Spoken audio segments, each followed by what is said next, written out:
Apollo sat on the left edge of a large rock, while Xander and Mercy sat on the right side. Doves flapped above their heads, and in the distance the sky was painted an endless, stagnant sunset. All right, let me get this straight. So, your husband's body was consumed and taken over by Wrath, right? And then Mercy asked you, and apologies beforehand, a powerless mortal human to help her defeat him? Well, guess what? I don't buy that for a second. You always do things alone. That's kind of your thing. You never ask anyone for help, even if it's offered. Mercy sighed in reply. Xander looked at her with questioning eyes. Actually, yeah, why did you want me to help you? Mercy pulled her long, golden ringlets over her shoulder. 2 reasons. Number 1, I know it was my fault that Snake Avarice had his soul taken by Wrath, and I wanted to help you in some way for my mistake. The second reason is that I made a bet with Wrath over whether or not you would choose the side of Wrath or the side of Mercy. After Abate closed my portal at Apollo's temple, I was afraid I had lost the bet. So, I pulled a few strings and, well, at least help arrived. Xander stared at the clear, still water for a long time with a blank, emotionless expression. So what is my life worth to you, other than a prize to be won, Mercy? That's a fair point. What is he worth to you? She thought about it, genuinely, for a moment. Wrath told me that I could end his life as reward for helping this man. But deep down, I want to make amends for the death of his husband. How can I, the goddess of mercy, live knowing I caused a preventable death? Well, Xander, to me you are someone I have wronged. I want to do whatever possible to help you, even if it means taking your life in the end, before your time, and reuniting your soul with Snake's in the afterlife. Mercy, how unbecoming of you. That is highly frowned upon, especially for you. Taking a life that is not on the brink of death before it's their time is completely against what you stand for. I made a promise, and I intend to keep it. My father is not going to be happy about this. You're talking about Zeus, right? Apollo nodded. Well then, you know what? Even if my life is a chip in a game of divine poker, who cares? Before I came to Troy, I thought that Greek gods and goddesses were simply myths, ancient stories with no merit. But now, I'm sitting in a realm outside of reality with Apollo and the manifestation of mercy. This is a once-in-a-lifetime opportunity to see my life's passion for real, and not in an ancient text or painted on an archaic vase. I want to help you any way I can to defeat Wrath. Are you certain, Xander? As a human, this will basically be a suicide mission. To battle alongside gods and goddesses as a mortal. I'm serious. Wrath is going to try and recruit me to his side regardless if you ditch me or let me help. It's better if you give me the tools I need to survive to spare you another headache to deal with. I mean, I don't really want to be a shadow version of myself. We're this far now, and Wrath is only getting angrier, especially after being impaled. What about asking Athena or Ares for help? Mercy, it's for the greater good. Isn't that your motto? Yes, but during the Trojan War, I sided with Artemis, Ares, you, and Aphrodite. Athena always told me it was unfair that I was forced to play the merciful healer. I didn't stand for violence, but I was created as a way to ease the pain of those who were slain, on both the Trojan and Greek sides. Wrath, on the other hand, was created to uphold Zeus's desire of decreasing the overpopulation of Earth. Wrath caused brutality and pain, while I mended and healed the dying. I did fight, though, briefly, when Athena tried to spear me through the chest for trying to save Achilles' life, after the Trojan prince, Paris, shot him with a poisoned arrow. Athena hated me from the moment I was created, because I was merciful to all. Athena, on the other hand, was ruthless. Even now, after so long, she refuses to let go of the past and make peace with me. It was even worse when Wrath and I fell in love. She asked me, "How can you love everything you're meant to hate?" To which I said, "Because I see the good, even in the worst of people." Wrath was only doing what he was forced to, and then he got greedy.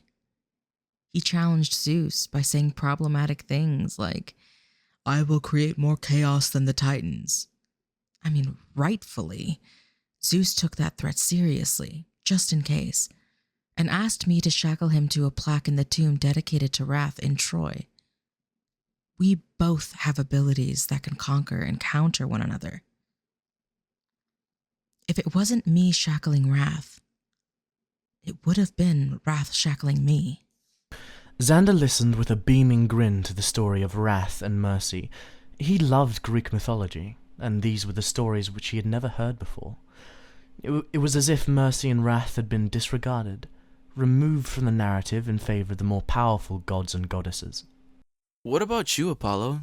Do you get along with Athena despite having fought on opposite sides? Surprisingly, yes. We've worked together many times before, in the stories you are probably aware of. She's my half-sister, and I take great pride in that. Perhaps if I am present, Athena will be more inclined to work with you, Mercy. Do you really think she will? I mean, she tried to kill me. I have no idea, but it's worth a shot. For the greater good, remember? My motto. I know. Xander, Apollo, and Mercy all stepped out of the light portal into a desert-like landscape. The dirt was dry, and the grass was scorched tan. Clusters of bushes with leaves of all different shades of green scattered around the ground. There were very few trees. Xander looked out over the vast, calm landscape and admired the sharp rocks that rose out of the ground, and the beautiful sky-blue coastline that surrounded the dry wilderness. It was very warm, and the sun beat down on top of the three. Is this where Athena's temple is? Apollo nodded and pointed off into the distance. We need to head down to the beach. You know, this place used to be an ancient city called Azos. It's kind of crazy to think that I saw that place when it still existed. Now it's just a pile of forgotten rubble on Turkey's coast. Xander thought about how lonely it must be, as a god or a goddess, making friends with humans while knowing you will outlive them someday, to see thriving cities vanish slowly before your very eyes. Perhaps immortality isn't what it's cut out to be. Do we have to recruit Athena? Why not Ares? He never tried to kill me. Because we're already here, and she's a seasoned warrior, someone extremely valuable in defeating Wrath. Even if we're just asking for advice, she will know the best course of action. I mean, she is the goddess of wisdom and warfare. I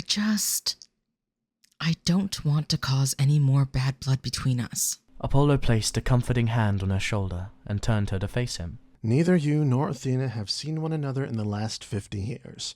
Just make a good impression today, and maybe Athena will see you for who you really are, and not as who you once were. I just need to trust myself. Yes, that's right. And you should also trust that I will vouch for you. That at least makes me feel a little better about facing Athena after so long. Xander was already halfway to Athena's temple by the time they had finished talking. He climbed a rocky hill, nearly twisting his ankle on the way up. He stared out at the vast, still water before him and gazed down below at Athena's temple. 11 tall, brown columns with the square slabs of discolored rock stood in a V-shape atop a long, rectangular platform with a larger platform resting beneath it. Large blocks of rubble laid all around the sandy beach. Compared to Apollo's temple, this one looked sad and abandoned, lonely like an unmaintained graveyard. Whoa, this is Athena's temple here in Turkey? Why does it look so... unremarkable? Xander wondered, staring down at the clusters of rocks and the brown, rusting columns. It's beautiful and serene, but also sad and melancholic. Footsteps crunched the dry grass behind him. Apollo came to stand on his right, and Mercy came to stand at his left. Not many people know about this place. I wonder if my sister even remembers this temple exists. Or when the temple looked like a temple. I guess we'll find out. How do you plan on getting her attention? Apollo gave a light, mischievous smirk. She hates the song Greensleeves. I played it on my lyre one time, about 100 years ago, after hearing an Englishman play it on a harpsichord. Athena absolutely despises it.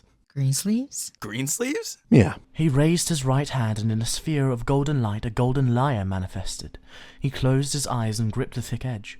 He began plucking the strings gently, each note reverberating with a sharp, pleasant tone. The song sounded very medieval, and Xander could almost swear he heard a chorus of voices singing along to the angelic, beautiful melody.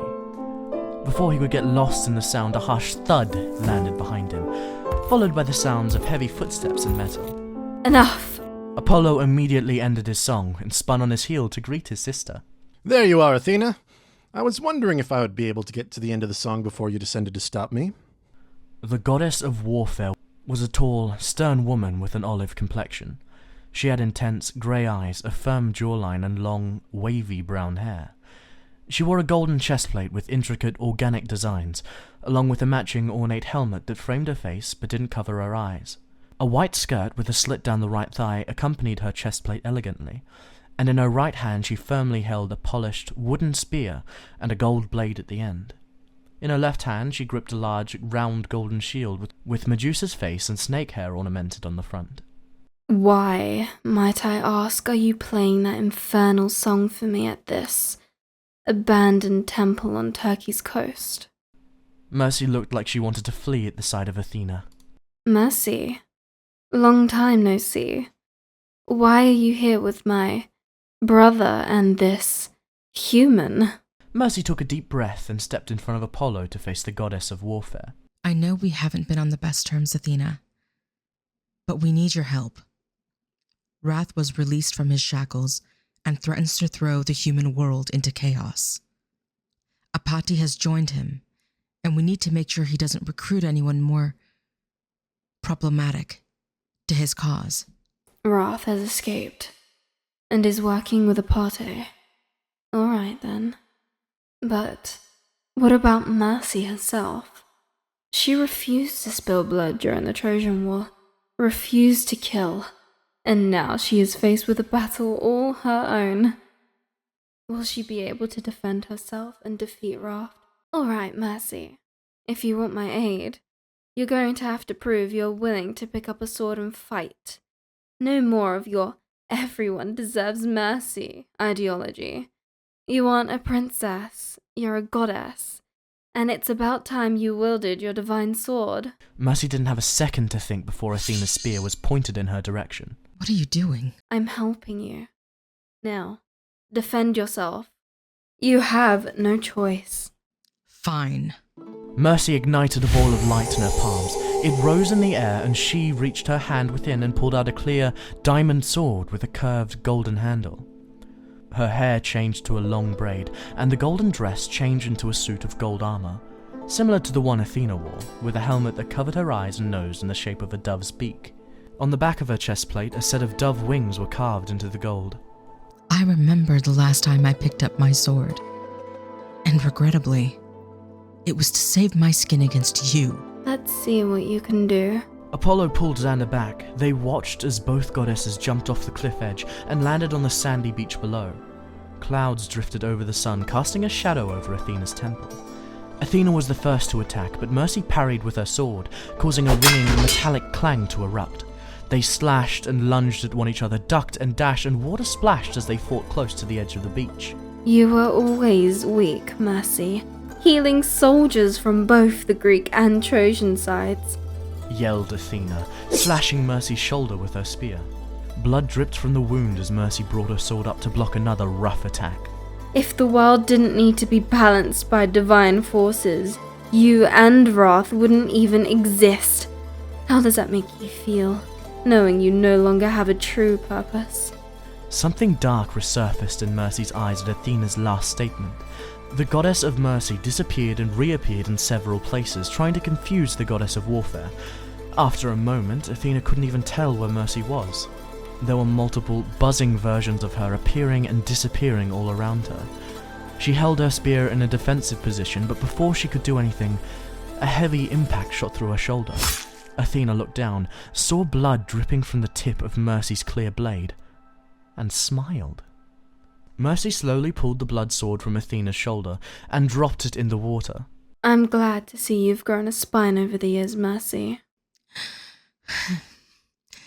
And I'm glad you finally respect me, Athena. Suddenly they heard commotion above. A massive shadow blocked out the sun, and when they looked up, their eyes went wide. A gigantic worm with a round mouth filled with sharp rows of teeth stared down at them. Xander appeared, standing atop the creature. Mercy! Throw me your... He batted away a swarm of black moths, trying to bite the skin. Throw me your sword! Athena scaled the rocky cliff with ease, catching the diamond sword as Mercy threw it. The giant worm reared up, and Xander fell back. Apollo was stationed a few meters away, aiming his bow. Athena caught Xander before he hit the ground and put the sword in his hand. Go, now! This sword is especially made to conquer Wrath's powers. This is fucking insane! Xander thought to himself as he gripped the sword for dear life. Mercy appeared from a light portal to his left and helped Athena fight off the seemingly endless swarm of moths and giant scorpions that rushed after Xander. Mercy threw balls of fire now that she didn't have a sword, and Xander jumped and dug the diamond blade into the worm's flesh, using it to climb up the body. A scorpion grabbed onto his leg with its claw, but Athena slashed her spear through it. The worm's head turned around, and Xander saw the teeth gnashing as he was nearly consumed by its massive mouth. Once he reached the top of the worm, he breathed in, and brought the blade down and through the other side of its head. Black liquid oozed, and the creature fell forward, falling off the side of the cliff with Xander still on top. He felt his body become weightless. A hand grasped Xander's collar, holding him midair. He looked up to see Mercy covered in ash and blood. Don't worry, I've got you. You almost died, but you didn't. So good job, Xander. At least I know I'm not useless. You're not useless. In fact, We're going to make sure you have a weapon on you at all times. I'm also going to show you how to fight properly. Ouch! But alright. Sounds good. Can I take a quick break first? I'm an archaeologist, not a warrior. You are now, so suck it up, Buttercup. Athena crossed her arms with a stern but proud look. Mercy turned to Apollo with concern. where did that sandworm even come from? Well, Xander said something about hearing ticking, and then turned me around. The ground started to shake and crack, and then that thing surfaced, knocking me off of my feet. Xander took my bow and shot the worm in the mouth, which only angered it more. After that, moths and giant scorpions started rushing out from the shadows of rocks and grass. It reminded me of the Trojan War, when Wrath used his worms and scorpions to kill both Trojans and Greeks. Horrible memories, truly. Mercy shuddered at the thought of the war. She remembered trying to heal Achilles when he was shot by the Trojan prince, Paris, with a poisoned arrow.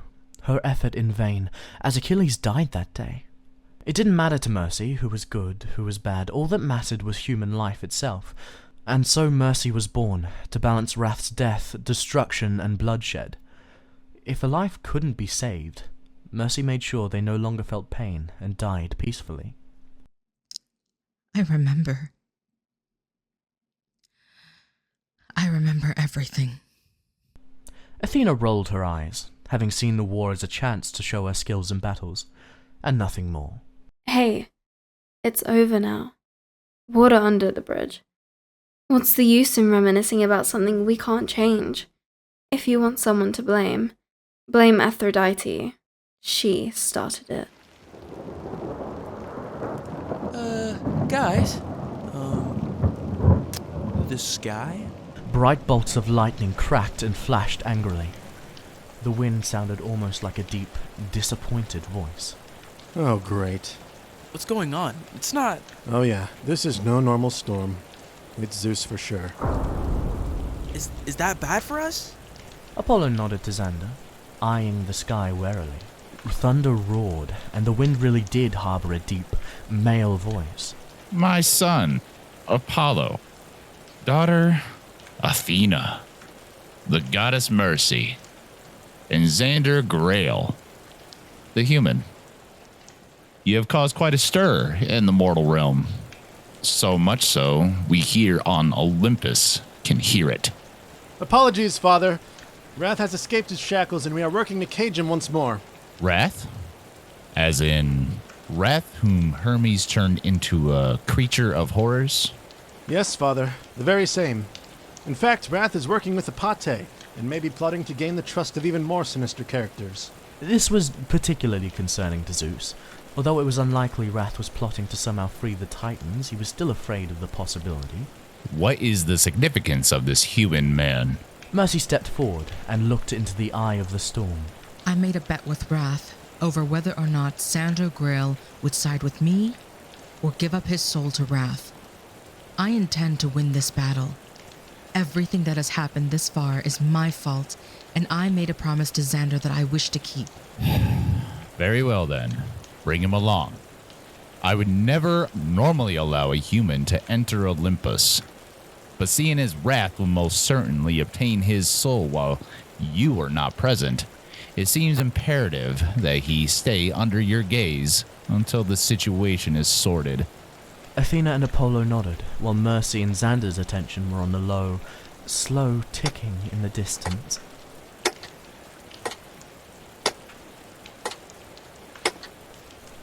The clouds reversed and became white and fluffy once more. Apollo stepped closer to the edge of the cliff and looked down into the water below. I'm glad we got a visit from Zeus and not Poseidon. You don't want to know what he's like when he's angry. A huge wave crashed over the side, drenching Apollo completely. Mercy, Athena, and Xander tried their best to hold back their laughter, enjoying the look of pure shock on his face. Why did I say that? Why? I'm so stupid sometimes. Agreed. Poseidon? Are you a fan? Of course! You're my favorite between you, Zeus, and Hades. I'm only the right choice, my friend. I'm glad to see someone recognizes my superiority. Anyway, see you in Olympus. And Apollo, be careful what you say near water. Next time, it won't just be the wave that hits you. Yes, sir.